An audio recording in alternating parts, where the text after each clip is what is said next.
Click the bell icon to get latest videos from Ekeeda. Hello friends, in this video I will be talking about the benefits of having alternative investments in your portfolio.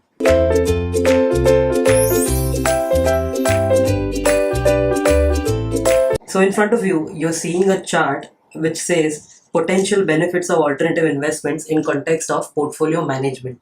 So having alternative investments in your portfolio will provide a lot of risk diversification. How? So first point, historical alternative investment returns have been higher than the traditional investment returns. Second point, correlation between the returns of alternative investments and traditional investments have been low, which means that whenever traditional investments must have incurred a loss, it is not necessary that alternative investments have incurred a loss. So the correlation is low, which is a positive sign for risk diversification.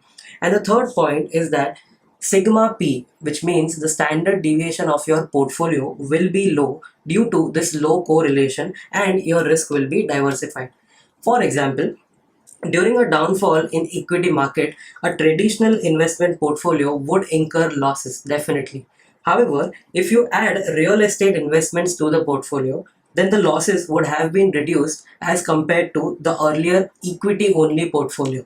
In short, आपके portfolio में अगर सिर्फ और सिर्फ equity है तो वो गिरने का चांसेस ज़्यादा है. बट अगर आपने इक्विटी के साथ रियल एस्टेट में डाला, कमोडिटी में डाला, एक्सेट्रा एक्सेट्रा, तो उतना लॉस नहीं होगा.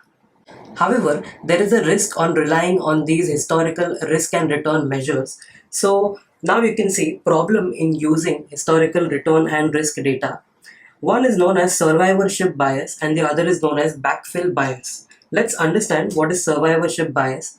As you can see, survivorship bias means that returns will be overstated. What do you mean by overstated? It will be shown extra, upward biased, since they are calculated by deleting the poorly performing portfolio investments and by including only the survivors. In short, अगर जब भी आप कोई index बनाते हो तो उसमें जो स्टॉक ने बुरा परफॉर्म किया है उसको आप निकाल दोगे और जिसने अच्छा परफॉर्म किया है उसको ही पोर्टफोलियो में रखोगे ताकि आपका रिटर्न ओवरऑल हाई दिखे. That is known as survivorship bias. Second is backfill bias, somewhat similar to survivorship bias. Again, returns will be overstated, which means upward biased, since they are calculated by including the performance of recently added firms to the index, which means recently added outperforming firms.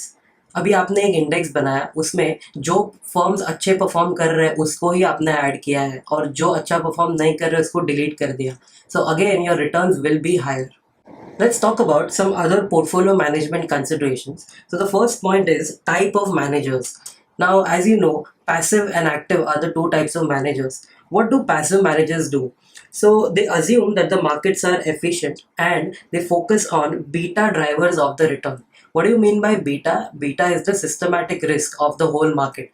So passive managers basically understand the market. They think that the market is efficient and then they will wait for it. Whatever the market has to offer, they will accept it. However, active managers, they assume that there are some inefficiencies in the market and it can be exploited to earn a positive risk-adjusted return. Basically, what do active managers do? They will find some opportunities to find profit and they won't keep their investment as passive. Second consideration would be returns. So you must have studied this earlier. There are two types of returns, absolute and relative. What do you mean by absolute returns? So there is a fixed percentage. Example, 10% per annum. This is an absolute return criteria. However, if you state your criteria as LIBOR plus 4%, that will be a relative return criteria. Third is market segmentation. So it exists when there are restrictions on the migration of capital. Example, so the first is institutional restriction. Now, there's one example. Only a huge investor can invest in a fund like your private equity funds. Only huge investors can invest. So that will be institutional restriction. Second is contractual restriction. Now, for example, lesser use of derivatives as specified by the client. Now, जब भी आप IPS बनाते हो investment policy statement, तब अगर client ने बोला कि मुझे डेरिवेटिव्स ये कॉल पुट फ्यूचर ऑप्शन नहीं समझता है तो you cannot use it. That is a contractual restriction. And the third is regulatory restriction. So basically, you cannot invest in non-domestic securities. अगर ऐसा कोई regulation है, then you'll have to follow it. Last consideration would be concentrated portfolios.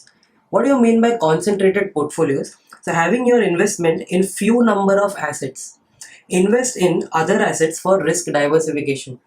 Basically, अगर आपके पास 1 करोड़ है तो वो 1 का 1 करोड़ आप कोई बॉन्ड्स में या कोई स्टॉक में मत डाल दो, उसको अलग अलग जगह पे डाल दो. थोड़ा बॉन्ड्स में डालो, थोड़ा इक्विटी में डालो, थोड़ा रियल एस्टेट में डालो, etcetera etcetera. So the risk diversification benefit can be achieved. Thank you for watching this video. Stay tuned to Ekeeda and subscribe to Ekeeda. Thank you.